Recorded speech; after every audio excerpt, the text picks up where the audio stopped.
Hello students, phase equilibrium means प्रावस्था साम्य के अंतर्गत हमने पार्ट 1 और 2 में फेजेस और कंपोनेंट्स यानी प्रावस्था और घटक के बारे में डिस्कस किया था।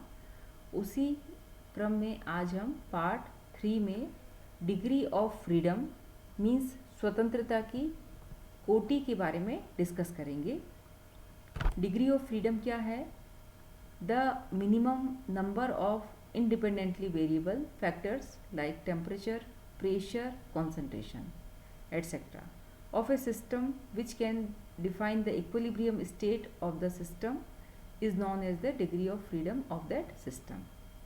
तो किसी भी जो सिस्टम है उसका डिग्री ऑफ फ्रीडम हम किस प्रकार से देख सकते हैं कि जो स्वतंत्र रूप से परिवर्तनशील कारक हैं, जैसे जिसको हमने इंडिपेंडेंटली वेरिएबल फैक्टर्स कहा, जैसे कि टेम्परेचर, प्रेशर और कॉन्सेंट्रेशन। ये सारे के सारे इंडिपेंडेंटली वेरिएबल फैक्टर्स हैं जिसको हमने स्वतंत्र रूप से परिवर्तनशील कारक कहा है।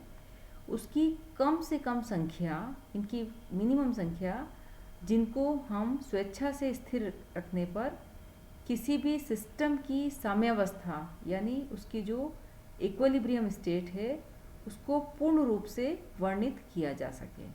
हम किसी भी सिस्टम की जो इक्विलिब्रियम स्टेट है, साम्यावस्था है, इसको पूर्ण रूप से डिफाइन करने के लिए जो स्वतंत्र रूप से परिवर्तनशील कारक हैं जैसे टेम्परेचर, प्रेशर और कॉन्सेंट्रेशन की कम से कम संख्या, वो कहलाती है उसकी सिस्टम की डिग्री ऑफ फ्रीडम या स्वतंत्रता की कोटि।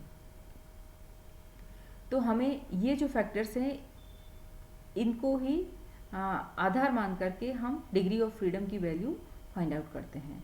तो इसे हम और स्पष्ट रूप से कुछ एग्जाम्पल से समझेंगे। सबसे पहले हम बात करेंगे मोनो वेरिएंट या यूनिवेरिएंट, जिसको हम कहेंगे एक चर सिस्टम की बात। यहाँ पर हम एक एग्जाम्पल लेंगे कि मान लीजिए कि किसी भी क्लोज कंटेनर में वाटर की कुछ मात्रा ली गई है और हम जानते हैं कि उस वाटर से कुछ वाटर वेपर्स जरूर बनेंगी। तो वाटर यानी लिक्विड है और वाटर वेपर यानी गैस है, इन दोनों के बीच में एक इक्विलिब्रियम पाया जाता है। अब हम इस सिस्टम की बात करें जहाँ पर कि वाटर और वाटर वेपर एक दूसरे के इक्विलिब्रियम है, साम्यावस्था में है। इस सिस्टम की फेजेस आप देख रहे हैं कि दो हैं। एक तो यहाँ पर आप देख रहे हैं ये लिक्विड फेज है और दूसरी गैस है। तो इसकी प्रावस्था कितनी होगी? जो हमने पार्ट 1 में पढ़ा था, प्रावस्थाएं यहाँ पर 2 हैं। फिर हमने पार्ट 2 में कंपोनेंट के बारे में पढ़ा था। तो ये वाटर और वाटर वेपर दोनों का जो कॉन्स्टिट्यूशन है, केमिकल कॉन्स्टिट्यूशन, वो है H2O। तो जो कॉन्स्टिट्यूएंट अगर H2O है तो ये कितना कंपोनेंट हुआ? 1 कंपोनेंट। तो इस प्रकार से इस सिस्टम की फेजेस 2 हैं और कंपोनेंट की संख्या 1 है। अब मान लीजिए कि यदि इस सिस्टम के टेम्परेचर में परिवर्तन किया जाए तो प्रेशर में स्वयं ही परिवर्तन हो जाएगा, क्योंकि किसी निश्चित टेम्परेचर पर वेपर प्रेशर का एक निश्चित मान होता है। इसीलिए अगर टेम्परेचर में परिवर्तन किया जाए, ताप में परिवर्तन किया जाए, तो दाब में स्वयं ही परिवर्तन हो जाता है। और इसी प्रकार से यदि प्रेशर, दाब में परिवर्तन किया जाए तो टेम्परेचर में स्वयं ही परिवर्तन हो जाता है। या हम ये कह सकते हैं कि किसी एक कारक को स्थिर करने पर, एक फैक्टर को स्थिर करने पर दूसरा फैक्टर अपने आप स्थिर हो जाता है। हमने 2 फैक्टर्स यहाँ पे डिस्कस करें, टेम्परेचर और प्रेशर। यानी एक फैक्टर टेम्परेचर को हमने अगर स्थिर किया तो दूसरा जो फैक्टर होगा प्रेशर, वो अपने आप स्थिर हो जाता है। अतः इन दोनों फैक्टर्स को एक साथ स्वेच्छा से इक्विलिब्रियम में परिवर्तन लाए बिना परिवर्तित नहीं कर सकते हैं। इसीलिए हम यहाँ पर देखेंगे कि डिग्री ऑफ फ्रीडम यानी स्वतंत्रता की कोटि का मान कितना होगा? 1 होगा। इसीलिए इस सिस्टम को हम कहते हैं मोनो वेरिएंट या यूनिवेरिएंट सिस्टम, क्योंकि यहाँ पर एक फैक्टर को अगर हमने स्थिर किया तो दूसरा अपने आप हो जाएगा, और यहाँ पर किन्हीं भी दो फैक्टर्स को अगर हम एक साथ स्वेच्छा से साम्य में परिवर्तन लाए बिना परिवर्तित नहीं कर सकते, तो इसीलिए डिग्री ऑफ फ्रीडम की वैल्यू 1 होगी। और इसको हम फेज रूल से भी समझ सकते हैं। तो देखिए फेज रूल जो आपने पार्ट 1 में मैंने आपको मैथमेटिकल एक्सप्रेशन बताया था कि F equal to C minus P plus 2। तो C और P के बारे में आप पार्ट 1 और 2 में आप समझ चुके हैं। कंपोनेंट कितना है यहाँ पर 1 है, क्योंकि H2 हमने लिया है, और फेजेस कितनी थी 2 थी, तो प्लस 2 करेंगे तो F की वैल्यू कितनी आ जाएगी 1। तो डिग्री ऑफ फ्रीडम की वैल्यू कितनी हो गई 1 हो गई। इसीलिए इसको हम यूनिवेरिएंट सिस्टम या मोनोवेरिएंट सिस्टम कह रहे हैं। अब देखिए स्टूडेंट, ये हमने प्योर वाटर लिया है। अब मान लीजिए कि कुछ सोडियम क्लोराइड हम इस सिस्टम के अंदर मिला दें, तो यदि इस सिस्टम में कुछ सोडियम क्लोराइड मिला दिया जाए तो कॉन्सेंट्रेशन में परिवर्तन से वेपर प्रेशर में भी परिवर्तन होगा। जैसे आपने सॉल्ट को मिलाया तो उसकी सांद्रता कॉन्सेंट्रेशन में परिवर्तन होगा, और जब सांद्रता में परिवर्तन होगा तो वेपर प्रेशर में भी परिवर्तन होगा। यदि अब टेम्परेचर और कॉन्सेंट्रेशन दोनों को स्थिर कर दिया जाए तो वेपर प्रेशर स्वयं ही स्थिर हो जाएगा। अर्थात इस सिस्टम के इक्विलिब्रियम को परिवर्तन किए बिना दो कारकों को परिवर्तित कर सकते हैं। अब फैक्टर कितने हो गए 2 हो गए। ऐसी स्थिति में इस सिस्टम की डिग्री ऑफ फ्रीडम का मान कितना हो जाएगा 2 हो जाएगा। तो इस प्रकार से आप समझ सकते हैं कि डिग्री ऑफ फ्रीडम क्या होते हैं और किस प्रकार से हम क्या फैक्टर्स को कांस्टेंट करते हैं। तो कितने फैक्टर्स को हम कांस्टेंट करें ताकि उस सिस्टम की इक्विलिब्रियम को हम डिफाइन कर सकें।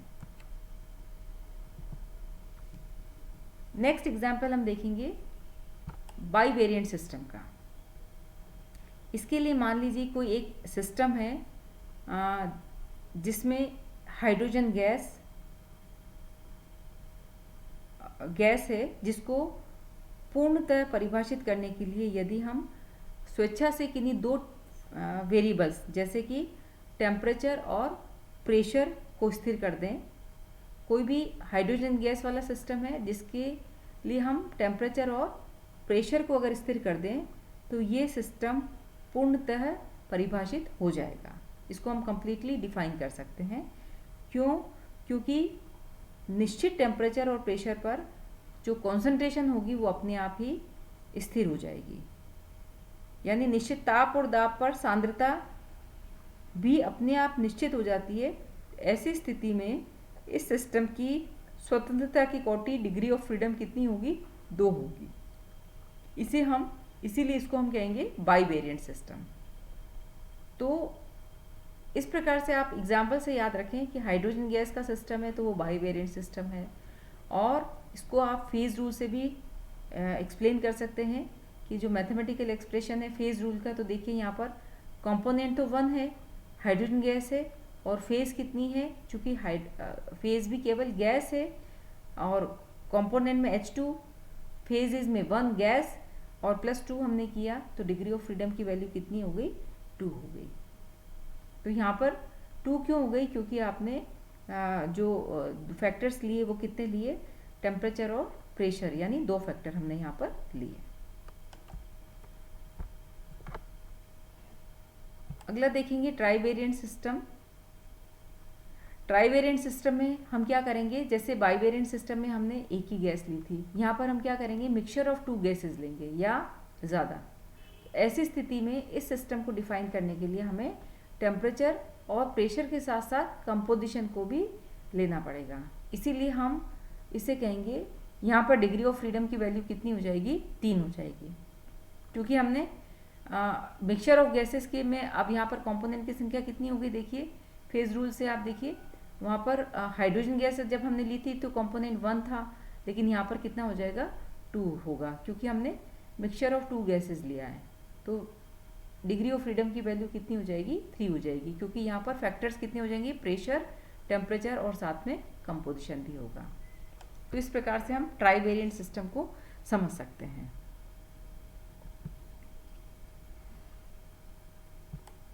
जो लास्ट सिस्टम है वो है इनवेरिएंट सिस्टम, जिसको हम अचर तंत्र या शून्य तंत्र भी कहते हैं। अब यहाँ पर आप देखिए कि आइस जो कि सॉलिड है, वाटर लिक्विड है और वाटर वेपर गैस है। इस सिस्टम में 3 फेजेस हैं, सॉलिड, लिक्विड और गैस। ये तीनों फेजेस एक कांस्टेंट टेम्परेचर और कांस्टेंट प्रेशर पर ही इक्विलिब्रियम में उपस्थित होती है। ये आप अच्छी तरह जानते हैं कि बर्फ, पानी और वाष्प को हम एक स्थिर ताप और दाब पर ही साम्यावस्था में रख सकते हैं। इसीलिए हम किन्हीं भी फैक्टर को स्वेच्छा से स्थिर नहीं कर सकते। क्यों? क्योंकि वो पहले से ही स्वयं से ही वो स्थिर हो चुके हैं। अतः इस सिस्टम में एक भी फैक्टर को परिवर्तित किया जाए तो एक या एक से अधिक प्रावस्थाएं नष्ट हो जाएंगी, क्योंकि ये जानते हैं आप कि इसका टेम्परेचर सपोज आपने बढ़ाया तो आइस मेल्ट होकर के वाटर में कन्वर्ट हो जाएगी, इसका टेम्परेचर बढ़ाया तो ये वाटर वेपर, इसी तरीके से प्रेशर। तो हम किसी भी फैक्टर को स्थिर नहीं कर सकते अगर, क्योंकि ये सारे के सारे ऑलरेडी ही कांस्टेंट हैं, एक पर्टिकुलर टेम्परेचर और प्रेशर पर ही ये तीनों फेजेस इक्विलिब्रियम में उपस्थित रहती हैं। इसीलिए हम ये कहते हैं कि इस सिस्टम में एक भी कारक का परिवर्तन किया जाए तो एक या एक से अधिक प्रावस्थाएं नष्ट हो जाती हैं। इसीलिए इसकी डिग्री ऑफ फ्रीडम की वैल्यू कितनी होगी, 0 होगी। और 0 होने की वजह से इसको हम इनवेरिएंट सिस्टम या अचर तंत्र या शून्य तंत्र भी कहते हैं। प्रावस्था नियम फेज रूल से आप देखिए कि यहाँ पर कंपोनेंट की संख्या 1 है बट फेजेस कितनी होगी, 3। तो जब 3 फेजेस होंगी तो डिग्री ऑफ फ्रीडम की वैल्यू कितनी हो जाएगी, 0 हो जाएगी। तो इस प्रकार से स्टूडेंट्स हमने ये देखा कि हम कितने फैक्टर्स को कांस्टेंट करने पर हम किसी भी सिस्टम के इक्विलिब्रियम को हम पूर्ण रूप से डिफाइन कर सकते हैं, और वो ही वैल्यू उसकी डिग्री ऑफ फ्रीडम है, स्वतंत्रता की कोटि है। और फैक्टर्स के आधार पर ही हमने मोनोवेरिएंट सिस्टम, बाईवेरिएंट सिस्टम और ट्राईवेरिएंट सिस्टम, इसके साथ ही इनवेरिएंट सिस्टम के बारे में डिस्कस किया। तो आज के लिए बस इतना ही। Thank you very much.